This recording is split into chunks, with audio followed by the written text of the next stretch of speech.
सुल्तान महमूद गजनवी, एक नाम जो तारीख के सुनहरी औराक में सोने के हुरूफ से लिखा गया। वो बादशाह जिसकी धाक दुनिया के कोने कोने में बैठी थी। लेकिन क्या आप जानते हैं कि वो अपनी राया के मसाइल हल करने के लिए खुद रात के अंधेरे में भैंस बदल कर निकलता था। और एक रात उसकी मुलाकात हो गई चोरों की एक पूरी जमायत से। लेकिन असल बात ये है कि उसने उन्हें गिरफ्तार करवाया कैसे। चलिए आपको सुनाते हैं वो वाकया जो अक्ल और हिकमत का एक शाहकार है। सुल्तान महमूद गजनवी अपनी सल्तनत के नज्म और नस्क के लिए बहुत फिक्रमंद रहते थे। वो अक्सर रात के वक्त भैंस बदलकर शहर का गश्त किया करते थे ताकि अपनी राया के मसाइल को खुद करीब से देख सकें और उनका हल निकाल सकें। एक रात की बात है, चांदनी रात थी। शहर की गलियां सुनसान पड़ी थीं। सुल्तान महमूद अपने मामूल के मुताबिक भैंस बदलकर तन्हा गलियों में गश्त कर रहे थे। वो सोच रहे थे कि किस तरह अपनी सल्तनत को मजीद बेहतर बना सकते हैं। इतने में अचानक उनकी मुलाकात रात को चलने वाले चोरों की एक जमायत से हो गई। चोरों ने सुल्तान को देखकर पूछा, ऐ साहबे वफा,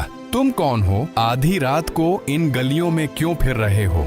सुल्तान ने फौरन एक ऐसा जवाब दिया जिसके दो मानी थे। उसे अरबी में तौरिया कहते हैं। उन्होंने कहा, मैं भी तुम में से एक हूँ। उसका एक मतलब था, मैं भी तुम्हारी तरह एक इंसान हूँ। लेकिन चोरों ने समझा कि ये भी इन्हीं की तरह कोई चोर या डाकू है। चुनांचा वो मुतमईन हो गए और सुल्तान को अपना हम नशीन बना लिया। थोड़ी देर बाद वो सब एक जगह जमा हुए। एक चोर ने कहा, आए फरेब पेशा जमायत, आओ हम सब अपने अपने फन और दानाई को बयान करें। हर कोई बताए कि इसमें क्या खूबी है। पहला चोर बोला, मेरे दोनों कानों में अजीब कमाल है। रात के वक्त जब किताब भूनिकता है तो मैं समझ जाता हूँ कि वो क्या कह रहा है। दूसरा चोर बोला, मेरी आंखों में ये खूबी है कि रात को कैसा ही अंधेरा हो, जिसे एक बार देख लूं, दिन में पहचान लूं। तीसरा चोर बोला, मेरे बाजुओं में इतनी कुव्वत है कि मैं मजबूत तरीन दीवार में भी नकब लगा सकता हूँ। चौथा चोर बोला, मेरी नाक में वो कुव्वत है कि मैं मिट्टी सौंग कर बता देता हूँ कि खजाना कहाँ दफन है। पांचवा चोर बोला, मेरे पंजे में वो कुव्वत है कि मैं कमंद फेंक कर बुलंद से बुलंद महल के कंगूरे को पकड़ लेता हूँ। फिर सबने सुल्तान की तरफ देखा और पूछा,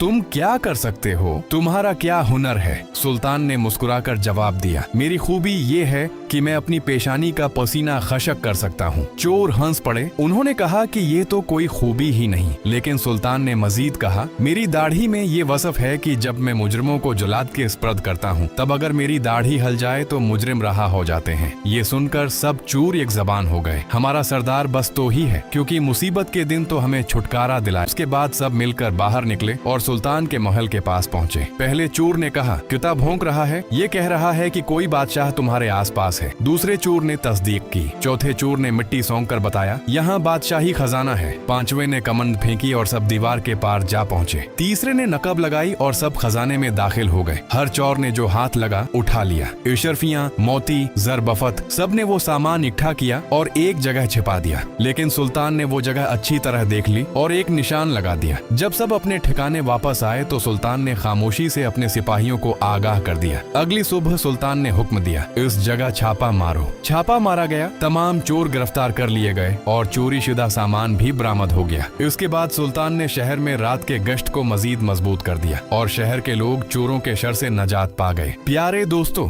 ये था सुल्तान महमूद गजनवी का वो वाकया जिसने हमें हिकमत और दानशमंदी का सबक दिया। 3 बड़े सबक। पहला सबक, हुक्मरान को चाहिए कि वो खुद अपनी राया के मसाइल जानने की कोशिश करे। दूसरा सबक, बाज औकात दुश्मन को समझाने के लिए हिकमत से काम लेना पड़ता है, जैसे सुल्तान ने तौरिया का इस्तेमाल किया। तीसरा सबक, दूसरों की बातों को गौर से सुनो, तुम्हें उनकी कमजोरी पकड़ने में मदद मिलेगी। अगर आपको ये वीडियो पसंद आई हो तो लाइक जरूर करें, अपने दोस्तों के साथ शेयर करें और ऐसी ही तारीखी और सबक आमूज कहानियों के लिए हमारे चैनल को सब्सक्राइब करना मत भूलें।